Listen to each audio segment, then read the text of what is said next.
1900 కాలం నాటి పచ్చని పల్లెటూరు ధర్మపురం. ఆ ఊరు చుట్టుపక్కల 10 గ్రామాలకు అతిపెద్ద వాణిజ్య కేంద్రం. ఆ ఊరి సంత వీధి ఎప్పుడూ వ్యాపారులతో కొనుగోలుదారులతో కలకలలాడుతూ ఉంటుంది. ఆ సంత వీధి మధ్యలో ఆ రోజు ఒక కొత్త అంగడి తెరుచుకుంది. కానీ విచిత్రం ఏంటంటే అందులో అమ్మడానికి ఎలాంటి సరుకులు లేవు.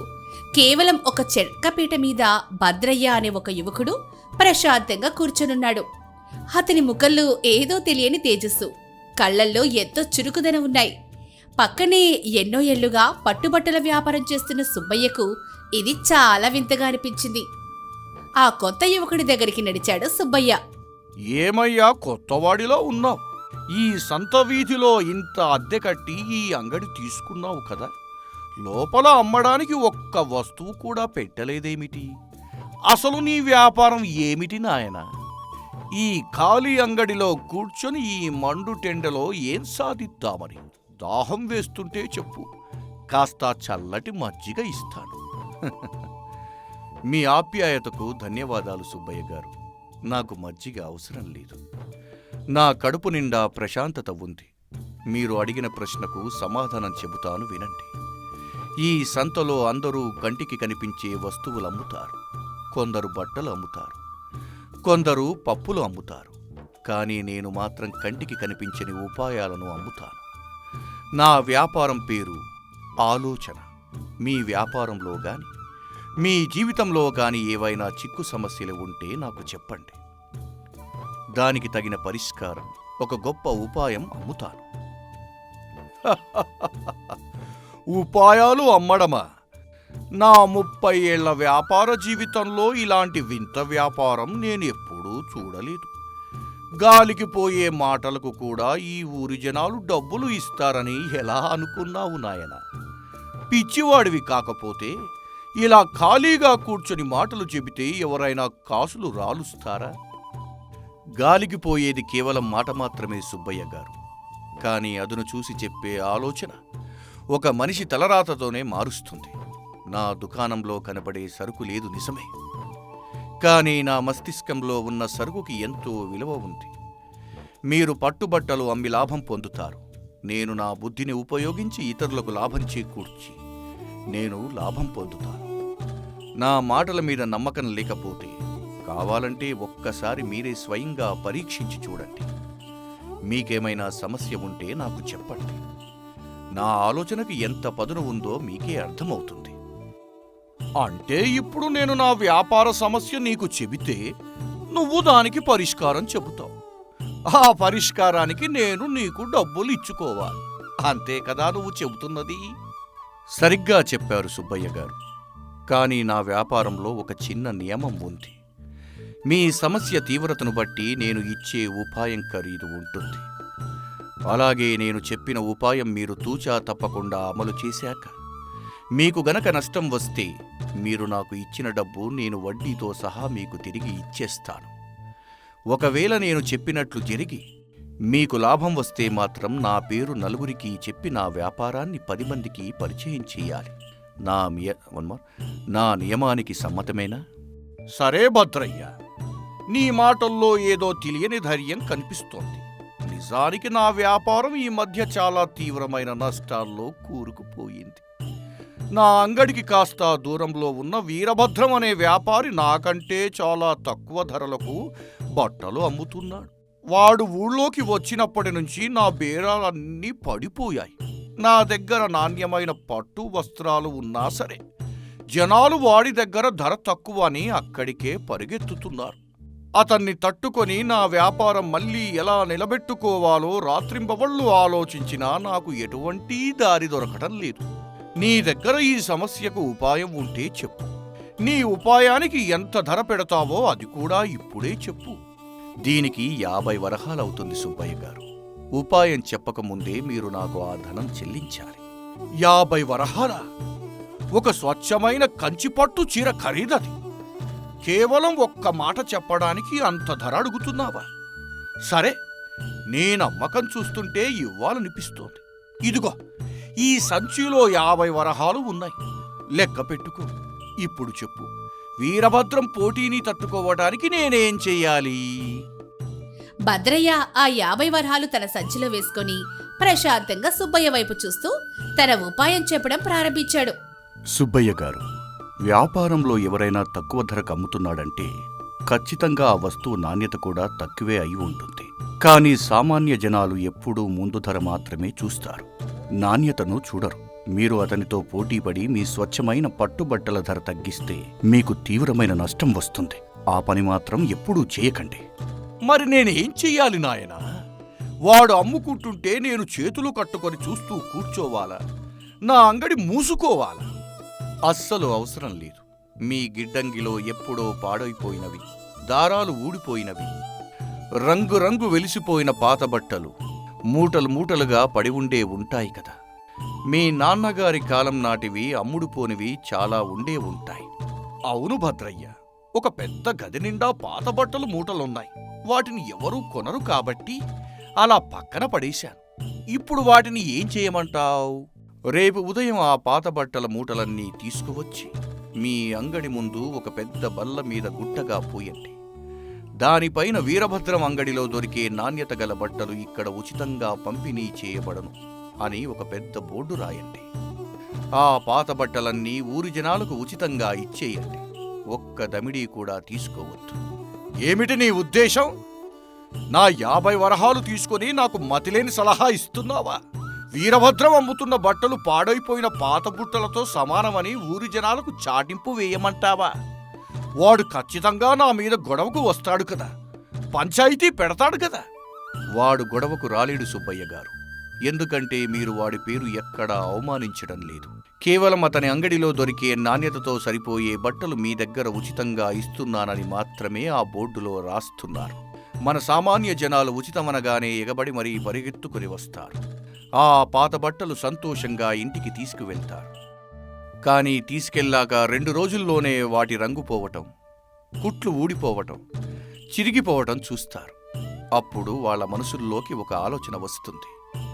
వీరభద్రం నాణ్యత కూడా ఇంతే చెత్తగా ఉంటుంది కాబోలు, అందుకే వాడు అంత తక్కువ ధరకు అమ్ముతున్నాడు అని జనాలకే వాళ్ళే అర్థం చేసుకుంటారు. అంటే నేను పంచిపెట్టే ఉచిత బట్టల ద్వారా వాడి బట్టల నాణ్యత ఎంత నాసిరకమో జనాలకు పరోక్షంగా తెలియజేయమంటున్నావా? అక్షరాల సరిగ్గా పట్టుకున్నారు సుబ్బయ్య గారు. ఒకసారి జనాలు ఆ ఉచిత బట్టల నాణ్యత చూసి విసిగిపోయాక ఇక వీరభద్రం దగ్గర తక్కువ ధరకు కొన్న అవి 2 రోజులకే చిరిగిపోతాయని భయపడతారు. ఆ తర్వాత వాళ్లు 10 రూపాయల ఎక్కువైనా సరే నాణ్యమైన పట్టు కొనడానికి మళ్లీ మీ దగ్గరికే వస్తారు. దీనివల్ల మీకు 2 లాభాలు. 1, మీ గిడ్డంగిలో ఎటూ అమ్ముడుపోని పాత సరుకు వదిలిపోతుంది. 2, మీ కొత్త సరుకుకి ఊళ్ళో విపరీతమైన గిరాకీ పెరుగుతుంది. నిజంగా ఇది అద్భుతమైన ఉపాయం భద్రయ్య. నేను రేపే దీన్ని అమలు చేస్తాను. నీ 50 వరహాల ఆలోచన నా వ్యాపారాన్ని ఖచ్చితంగా కాపాడుతుంది అన్న నమ్మకం నాకిప్పుడు కుదిరింది.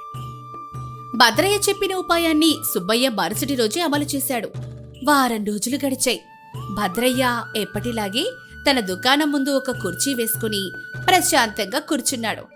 సుబ్బయ్య ముఖంలో కోటి కాంతులు వెలుగుతున్నాయి. చేతిలో ఒక పెద్ద పండ్ల పుట్ట పట్టుకుని ఎంతో ఆనందంగా భద్రయ్య దగ్గరకు వచ్చాడు సుబ్బయ్య. భద్రయ్య, నువ్వు చెప్పిన ఉపాయం ఒక వరంలాగా అద్భుతంగా పనిచేసింది నాయన. ఆ రోజు ఉచితంగా బట్టలు పంచిపెట్టగానే జనాలు విపరీతంగా ఎగబడ్డారు. కానీ ఆ బట్టలు 2 రోజుల్లోనే చిరిగిపోవడంతో వీరభద్రం అమ్ముతున్న తక్కువ ధర బట్టలు కూడా ఖచ్చితంగా ఇలాగే ఉంటాయేమో అన్న అనుమానం వాళ్ళందరిలో మొదలయ్యింది. ఇప్పుడు వీరభద్రం దుకాణం వైపు ఎవరూ కన్నెత్తి కూడా చూడడం లేదు. వాడి దగ్గర ఉన్న వాళ్ళు కూడా నాణ్యత లేదని వెనక్కి ఇచ్చేస్తున్నారు. నా వ్యాపారం మళ్ళీ బ్రహ్మాండంగా ఊపందుకుంది. సంతోషం సుబ్బయ్య గారు. వ్యాపారంలో ఎప్పుడూ ఎదుటివాడిని నేరుగా విమర్శించకూడదు. మన నాణ్యతను, ఎదుటివాడి లోపాన్ని జనాలకు వాళ్ళే స్వయంగా అర్థం చేసుకునేలా చెయ్యాలి. అదే అసలైన వ్యాపార ధర్మం. నీ మేధస్సుకు నా జోహార్లు భద్రయ్య. ఈ పండ్లను స్వీకరించు. నీ వ్యాపారం ఇలాగే 3 పువ్వులు 6 కాయలుగా వృద్ధి చెందాలని నేను కోరుకుంటున్నాను. దూరం నుంచి ఇదంతా వీరభద్రం చూస్తూనే ఉన్నాడు. అతనికి సుబ్బయ్య మీద, ఆ కొత్తగా వచ్చి సలహాలిస్తున్న భద్రయ్య మీద విపరీతమైన కోపం కట్టలు తెచ్చుకుంటోంది. నేరుగా కోపంతో ఊగిపోతూ భద్రయ్య దుకాణం దగ్గరికి వచ్చాడు వీరభద్రం. ఓహో, అంటే సుబ్బయ్యకు ఆ సలహా ఇచ్చింది నువ్వే అన్నమాట. వాడి గిడ్డంగిలో ఉన్న చెత్తనంతా నా నాణ్యతతో పోల్చి పంచిపెట్టమని చెప్పింది నువ్వేనా? నా వల్ల వారం రోజుల నుంచి నా దుకాణంలో ఒక్క బట్ట కూడా అమ్ముడు పోవడం లేదు. జనాలు నన్ను చూసే నవ్వుకుంటున్నారు. వ్యాపారం అంటే సరుకులు అమ్ముకోవడం, ఇలా ఎదుటివారి మీద కుట్రలు చేయడం కాదు అని నీకు ఎవరు చెప్పలేదా? వీరభద్రం గారు, నేను ఎవరి మీద కుట్రలు చేయలేదు. కేవలం వ్యాపారంలో ఎదురయ్యే పోటీని ఎలా తట్టుకోవాలో నా దగ్గరికి వచ్చిన వారికి మెలకువలు మాత్రమే చెబుతాను. మీ దగ్గర నిజంగా నాణ్యత ఉంటే జనాలు సుబ్బయ్య ఉచిత బట్టలు చూసి ఎందుకు వెనక్కి వెళ్ళిపోతారు? మీ సరుకులో నాణ్యతను పెంచుకోండి. మీ వ్యాపారం దానంతట అదే పెరుగుతుంది. ఏయ్, నీ నీతులు నాకు చెప్పక. నేను సుబ్బయ్య కంటే 10 పెద్ద వ్యాపారిని. నా వ్యాపారం దెబ్బతీసిన నిన్ను నేను వదిలిపెట్టను. నిన్ను ఈ ఊరి నుంచి తరిమి కొడతాను. అయ్యా, నేను కేవలం సలహాలు అమ్మే వ్యాపారిని. మీరు నాకు డబ్బులిస్తే మీకు సలహా ఇస్తాను. మీ దగ్గర పక్షపాతం గాని శత్రుత్వం గాని ఉండదు. ఎవరైతే నాకు న్యాయంగా డబ్బులిచ్చి సలహా అడుగుతారో వారి లాభం కోసమే నా బుర్ర పనిచేస్తుంది. సుబ్బయ్య గారు డబ్బులిచ్చారు, సలహా తీసుకున్నారు. మీ సమస్య కూడా చెబితే పరిష్కారం అమ్ముతాను. అలాగా? అయితే నీకు సుబ్బయ్య ఇచ్చిన దానికంటే రెట్టింపు డబ్బు ఇస్తాను. 100 వరహాలు ఇస్తాను. ఆ సుబ్బయ్య వ్యాపారం పూర్తిగా నాశనమైపోయి అతను వీధిన పడే ఈ ఊరు విడిచి వెళ్ళిపోయేలా ఒక గొప్ప ఉపాయాన్ని చెప్పా. వాడిని నాశనం చేయడం కోసం నేను ఎంతైనా ఖర్చు చేయడానికి సిద్ధంగా ఉన్నాను. వ్యాపారం పెంచుకోవడానికి సలహా అడిగితే ఎంతకైనా ఇస్తాను, కాని ఒక అమాయకుడిని నాశనం చేయడానికి నేను సలహాలు ఇవ్వను వీరభద్రం గారు. అది నా వ్యాపార ధర్మానికి విరుద్ధం. దయచేసి వెళ్ళండి. వ్యాపారంలో ధర్మం ఎక్కడుంది భద్రయ్య? ఎదుటివాడు నాశనమైతేనే కదా మనకు పూర్తి లాభం వచ్చేది. ఇదిగో ఈ సంచి చూడ, ఇందులో 500 వరహాలున్నాయి. సుబ్బయ్య ఇచ్చిన దానికి 10 రెట్లు. ఇవి చూశాక కూడా నువ్వు కాదంటావా? నాలాంటి ధనవంతుణ్ణి కాదనుకుని ఈ పీట మీద కూర్చుని ఏం సాధిస్తావు? ఆ 500 వరహాల బరువైన సంచిని చూసి భద్రయ్య ఒక్క క్షణం ఆలోచించాడు. వీరభద్రం కళ్ళల్లో కసి, దురాశ, కుట్ర స్పష్టంగా కనిపిస్తున్నాయి. ఒక మనిషి ఎదుగుదల కంటే పక్కవాడి పతనాన్ని ఎక్కువగా కోరుకుంటున్నాడని భద్రయ్యకు అర్థమైంది. వీరభద్రం దురాశకు తగిన బుద్ధి చెప్పాలని భద్రయ్య నిర్ణయించుకున్నాడు. సరే వీరభద్రం గారు, మీ డబ్బు ముందు నా నియమం ఓడిపోయింది. 500 వరహాలు ఇచ్చారు కాబట్టి మీరు అడిగినట్టే ఒక అద్భుతమైన ఉపాయాన్ని చెబుతాను.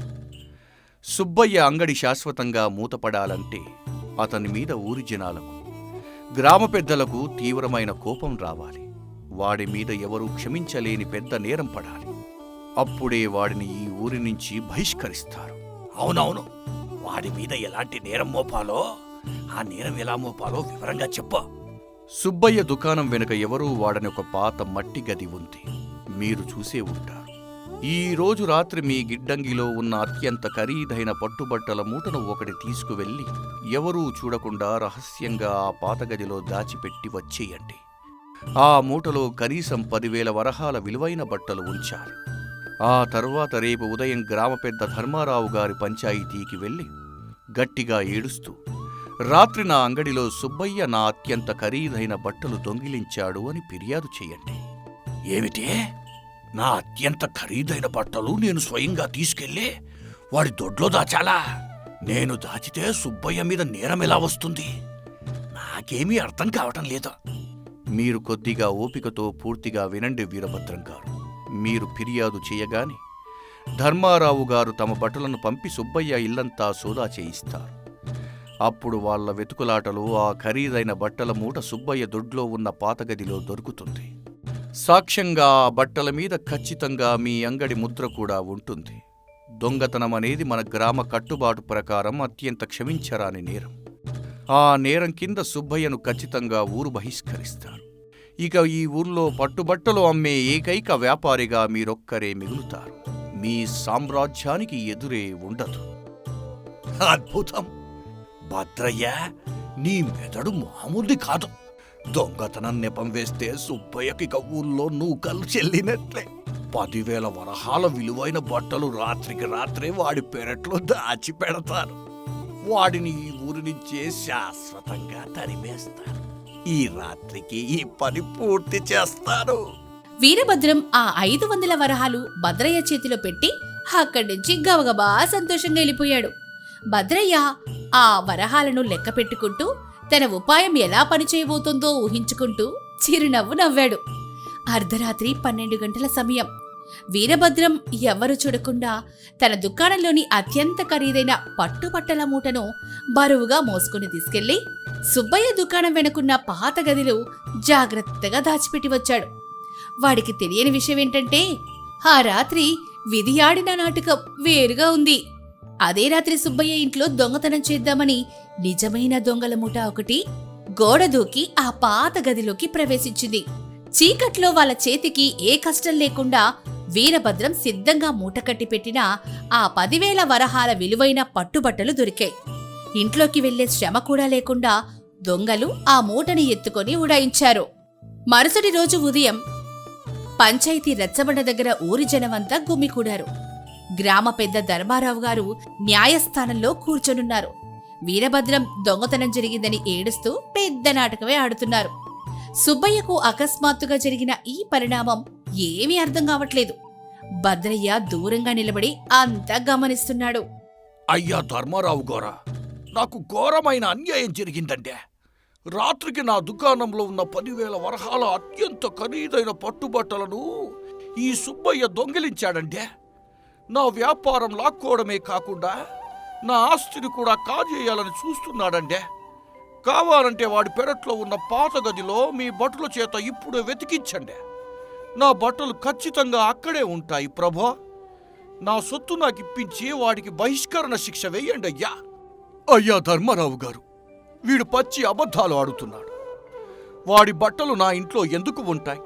నేను ఎలాంటి దొంగతనానికి పాల్పడలేదయ్యా. మీ భటులను పంపి వెతికించండి. నా నిజాయితీని నేను నిరూపించుకుంటాను. ధర్మారావు గారి ఆజ్ఞతో భటులు వెంటనే వెళ్లి ఆ పాత గది మొత్తం అణువణువు వెతికారు. కాని అక్కడ ఒక్క దారం పోగు కూడా దొరకలేదు.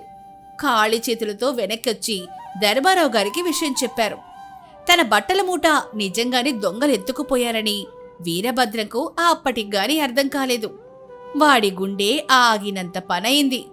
వీరభద్రం, సాటి వ్యాపారి మీద అబద్ధపు దొంగతనం నేరం మోపి వాడిని బహిష్కరించాలని చూస్తున్నావా? నీలాంటి దురాశపరుడు ఈ ఊరికి పట్టిన చీడపురుగు. అబద్ధపు సాక్ష్యం చెప్పి ఒక నిజాయితీపరుడి మీద నింద వేసినందుకు ఈ గ్రామ పెద్దగా నేను నీకు మరో 500 వరహాలు జరిమానా విధిస్తున్నా. సాయంత్రంలోగా జరిమానా కట్టకపోతే నీ గిడ్డంగిని జప్తు చేస్తాను. ఏయ్ భద్రయ్య, మోసగాడా! నువ్వు నా బట్టలు పాతగదిలో దాచమంటేనే కదా నేను నా 10,000 వరహాల సరుకు ఇక్కడ దాచినాను. ఇప్పుడు నా బట్టలు దొంగల పాలయ్యాయి. పైగా పంచాయతీలో నాకు జరిమానా పడింది. ఇదంతా నీ కుట్రే. నువ్వే నా బట్టలు దొంగిలించుంటావు. అయ్యా ధర్మయ్య గోర, నాకు ఈ ఉపాయం చెప్పింది ఈ భద్రయ్య. వాడిని శిక్షించండి. ఏమిటి భద్రయ్య ఇదంతా? నువ్వు ఇచ్చిన సలహా వల్లే వీరభద్రం ఈ దొంగతనం నాటకం ఆడాడా? అయ్యా ధర్మారావు గారు, నేను వీరభద్రం గారికి ఉపాయం అమ్మాను అన్నది అక్షరాలా నిజం. కానీ అందులో నా తప్పేమీ లేదు. ఆయన సుబ్బయ్య గారిని నాశనం చేయడానికి దారడిగారు. నేను మార్గం చూపించాను. ఆయన బట్టలు దాచారు. కానీ ఆ రాత్రి నిజంగానే దొంగలు వస్తారని నేను ఎవరికీ చెప్పలేదు. నేను ఊహించలేదు కూడా. ఆయన పక్కవాడిని నాశనం చేయాలనే దురాశతో తన సొంత ఆస్తిని తీసుకువెళ్లి ఆరుబయట పడేశారు. వల వేసింది వీరభద్రం గారికి. కానీ ఆ వలలో వాళ్ళే స్వయంగా పడిపోయారు. ఇందులో నా వ్యాపార ధర్మానికి ఎక్కడా భంగం కలగలేదు పెద్దలారా. ఈ పంచాయతీలో విషయాలన్నీ స్పష్టంగా అర్థమయ్యాయి. భద్రయ్య ఎలాంటి మోసానికి పాల్పడలేదు. ఒక మనిషి ఎప్పుడైతే తన ఎదుగుదల కన్నా ఇతరుల పతనాన్ని ఎక్కువగా కోరుకుంటాడో ఆ క్షణమే వాడి నాశనం దానంతటా అదే మొదలవుతుంది. భద్రయ్య ఇచ్చిన ఉపాయంలో వీరభద్రం దురాశకు తగిన శిక్ష పడింది.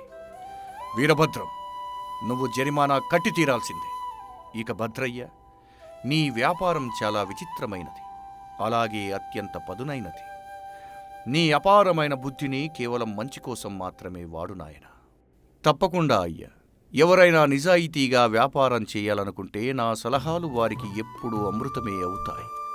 కానీ కుట్రలతో వస్తే అవి విషంగా మారుతాయి. సుబ్బయ్య గారు నన్ను నమ్మి తమ నాణ్యతను కాపాడుకున్నారు. వీరభద్రం గారు పక్కవాడి నాశనాన్ని కోరుకున్నారు కాబట్టి నష్టపోయారు. ఆ తర్వాత సుబ్బయ్య ముందుకొచ్చి భద్రయ్య చేతులు పట్టుకున్నాడు. భద్రయ్య, నువ్వు కేవలం వ్యాపార సలహాలు ఇచ్చేవాడివే కాదు, మనుషుల నైజాన్ని పసిగట్టే గొప్ప ఆలోచనాపరుడివి అని నేను మెచ్చుకుంటున్నాను. ఆ రోజు నుంచి ధర్మపురంలో భద్రయ్య అంగడి ముందు ఊరి వ్యాపారులందరూ బారులు తీరారు. ఎవరికి ఎలాంటి హాని తలపెట్టకుండా కేవలం తమ తెలివితేటలతో వ్యాపారం ఎలా వృద్ధి చేసుకోవాలో భద్రయ్య వారికి సూచనలిస్తూ ఆ ఊరిలోనే అత్యంత గౌరవప్రదమైన వ్యక్తిగా స్థిరపడ్డాడు. విలన్ వీరభద్రం తన ఆస్తి అంతా పోగొట్టుకొని బుద్ధి తెచ్చుకొని శ్రమని నమ్ముకొని బతకడం ప్రారంభించాడు. ఆలోచన అనేది ఆయుధం లాంటిదని, దాన్ని మంచికి వాడితే సమాజం వృద్ధి చెందుతుందని, చెడుకు వాడితే వాడిన వాడినే నాశనం చేస్తుందని భద్రయ్య కథ మనందరికీ గొప్ప గుణపాఠం నేర్పింది. గోదావరి తీరాన ఉన్న చింతలపూడి అనే చిన్న గ్రామం. ఆ ఊరిలో రాజమ్మ అనే ఆవిడ ఒక చిన్న పూటకూల ఇల్లు నడుపుతూ ఉంటుంది. ఊరికి వచ్చే పరాయి వాళ్ళు, బాటసారులు ఆమె దగ్గరే భోజనం చేస్తారు. అయితే రాజమ్మకు డబ్బు మీద ఆశ ఎక్కువ. తక్కువ పెట్టి ఎక్కువ వసూలు చేయడం ఆమె అలవాటు. ఉదయం 8 గంటలు రాజమ్మ తన ఇంటి ముందు అరుగు మీద కూర్చొని పప్పు ఏరుకుంటుంది. పక్కనే పొరిగింటి ఆవిడ కనకమ్మ వచ్చి కూర్చుంది.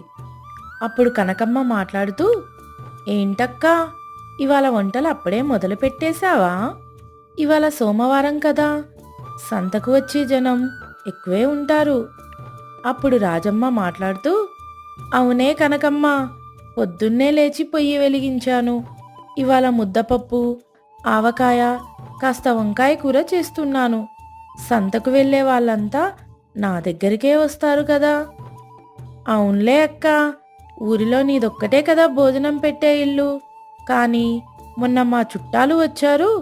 అప్పుడు రాజమ్మక్క భోజనం బాగుంది కానీ అన్నం కాస్త తక్కువ పెట్టింది, పైగా డబ్బులు మాత్రం ఎక్కువే తీసుకుంది అని చెప్పుకుంటున్నారు.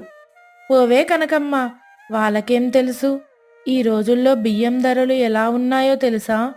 ఆ కట్టెలు, ఈ పప్పులు అన్నీ కొనాలంటే ఎంత ఖర్చవుతుందో. నేను చేసే వంట రుచికి ఆ మాత్రం డబ్బులు ఇవ్వకపోతే ఎలా? అప్పుడు కనకమ్మ మాట్లాడుతూ, అది కాదక్క, కడుపు నిండా భోజనం పెడితేనే కదా ఆశీర్వాదం లభిస్తుంది. నువ్వు ఆ గిన్నెతో కొలిచి కొలిచి అన్నం పెడుతున్నావట, అదేదో కాస్త ఎక్కువే పెట్టచ్చు కదా. అప్పుడు రాజమ్మ మాట్లాడుతూ, నా లెక్కలు నాకు తెలుసులే కనకమ్మ, నువ్వు వెళ్ళి నీ పని చూసుకో. నా దగ్గరికి వచ్చేవారు తగ్గరులే. మధ్యాహ్నం సంతకు వస్తున్న 2 రైతులు, సూర్యం రాఘవలు, రాజమ్మ పూటకుల ఇంటికి వచ్చారు. రాజమ్మక్క, భోజనం తారైందా? ఆకలి దంచేస్తుంది. పొద్దున్న పొలం నుంచి తిన్నగా వస్తున్నాం. రండి రండి సూర్యం గారు, భోజనం సిద్ధంగా ఉంది. లోపలికి వచ్చి పీటల మీద కూర్చోండి, అరిటాకులు వేస్తాను. రాజమ్మక్క, ఇవాళ కూరలేంటి? పప్పు నెయ్యి వేసి పెడతావు కదా. అప్పుడు రాజమ్మ మాట్లాడుతూ, అబ్బే, నెయ్యి చాలా ఖరీదమ్మా, కాస్త నూనెతోనే తాలింపు వేశాను. ఇవాళ వంకాయ కూర చాలా బాగుంది. భోజనానికి ఒక్కొక్కరికి ₹1/2 అవుతుంది.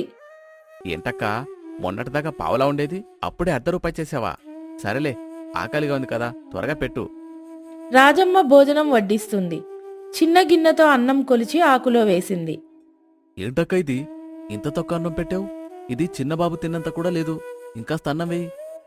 రాఘవ గారు, ఇప్పుడు ఉన్న బియ్యంతో ఇంతే వస్తుంది. ఇంకా కావాలంటే మరో పావలా అదనంగా ఇవ్వాలి. బియ్యం చాలా కరువయ్యాయి మరి. ఇదేం న్యాయమక్క, కూర కూడా ఒక గరిటె కంటే ఎక్కువ వేయలేదు. పప్పులో అంతా నీళ్లే ఉన్నాయి, ఇంత తక్కువ పెట్టి ₹1/2 తీసుకోవడం ధర్మమేనా? అప్పుడు రాజమ్మ మాట్లాడుతూ, నచ్చితే తినండి, లేదంటే లేదు. నా దగ్గర ఇలాగే ఉంటుంది. బయట ఎక్కడా మీకు ఈ ధరకి భోజనం దొరకదు. సరేలే సూర్యం, తిని వెళ్దాం పద. ఇంకెప్పుడు ఈవిడ దారికి రాకూడదు. కడుపు నిండా భోజనానికి ఇంత డబ్బు వృధా. మరోవైపు ఊరి పెద్ద సోమలింగం గారు అక్కడికి వచ్చారు. ఏంటమ్మా రాజమ్మ, ఇక్కడేదో గొడవ జరుగుతున్నట్టుంది. ఎవరైనా దాన్ని అన్నారా? ఏం లేదు సోమలింగం గారు, వీళ్లకు తక్కువ ధరలో కడుపు నిండా కావాలట. నేనేమో ధరలు పెరిగాయని చెబుతున్నాను. రాజమ్మ, మన ఊరికొచ్చే బాటసారులు నీళ్ళే దిక్కనుకుంటారు. నువ్విలా తక్కువ పెట్టి ఎక్కువ వసూలు చేస్తే వాళ్ళు మళ్ళీ రారు. అది నీకే నష్టం. నాకేం భయం లేదు సోమలింగం గారు. ఆకలి వేసినోడు ఎక్కడికి పోతాడు? నా దగ్గరికే రావాలి. ఊరిలో ఇంకెవ్వరూ భోజనాలు పెట్టరు కదా. అది నీ భ్రమరాజమ్మ. ఎప్పుడూ ఒకే పరిస్థితి ఉండదు. మనిషికి తృప్తి ముఖ్యం, ఆశ కాదు. ఆలోచించుకో. అలా నెల రోజులు గడిచాయి. రాజమ్మ పూటకూళ్ళ ఇంటికి వచ్చే జనాల సంఖ్య క్రమంగా తగ్గిపోయింది. రాజమ్మ ఖాళీగా అరుగు మీద కూర్చొని ఉంది. కనకమ్మ మళ్ళీ వచ్చింది. ఏంటక్కా, ఇవాళ ఇల్లు చాలా నిశ్శబ్దంగా ఉంది. ఎవరూ రాలేదా? మధ్యాహ్నం 1 గంట అవుతుంది. అప్పుడు రాజమ్మ మాట్లాడుతూ, నాకేం అర్థం కావడం లేదు కనకమ్మ. సంతకు జనం వెళ్తూనే ఉన్నారు, కానీ ఎవ్వరూ ఇటువైపు చూడడం లేదు. అందరూ పక్క ఊరి కిరాణా కొట్టు దగ్గర పులిహోర కట్టుకొని వెళ్తున్నారు. అప్పుడు కనకమ్మ మాట్లాడుతూ, అది ఎందుకో నీకు తెలీదా అక్కా? నువ్వు చేసే మోసం ఊరంతా పాకింది. మొన్న ఆ సూర్యం, రాఘవలు సంతలో అందరికీ చెప్పారు. రాజమ్మక్క దగ్గరికి వెళ్తే ఆకలి తీరదు, పైగా జేబు మొత్తం ఖాళీ అవుతుంది అని. అప్పుడు రాజమ్మ మాట్లాడుతూ, వాళ్ళెంత చెప్పినా నా వంట రుచి ఎక్కడికి పోతుంది? ఒక్కసారి ఆకలి వేస్తే నా దగ్గరికే వస్తారు. లేదక్కా, ఇవాళ ఆ పక్క వీధిలో ఉన్న లక్ష్మి కూడా భోజనాలు మొదలుపెట్టిందంట. తను తక్కువ ధరకు కడుపు నిండా అన్నం పెడుతుందంట. ఊరి పెద్ద సోమలింగం గారే దానికి సాయం చేశారు. అప్పుడు రాజమ్మ మాట్లాడుతూ, ఏంటి, మొదలుపెట్టిందా? అది ఎప్పుడు జరిగింది? అప్పుడు కనకమ్మ మాట్లాడుతూ, ఇవాళే అక్క, అదిగో చూడు, ఆ జనమంతా అటువైపే వెళ్తున్నారు. నీ దగ్గరికి ఎవరూ రావడం లేదు. మధ్యాహ్నం 2 గంటలు. రాజమ్మ ఒక్క భోజనం కూడా అమ్మలేకపోయింది. అప్పుడే ఒక బాటసారి అలసిపోయి వచ్చాడు. అమ్మగారు, చాలా ఆకలిగా ఉంది. కాస్త భోజనం పెడతారా?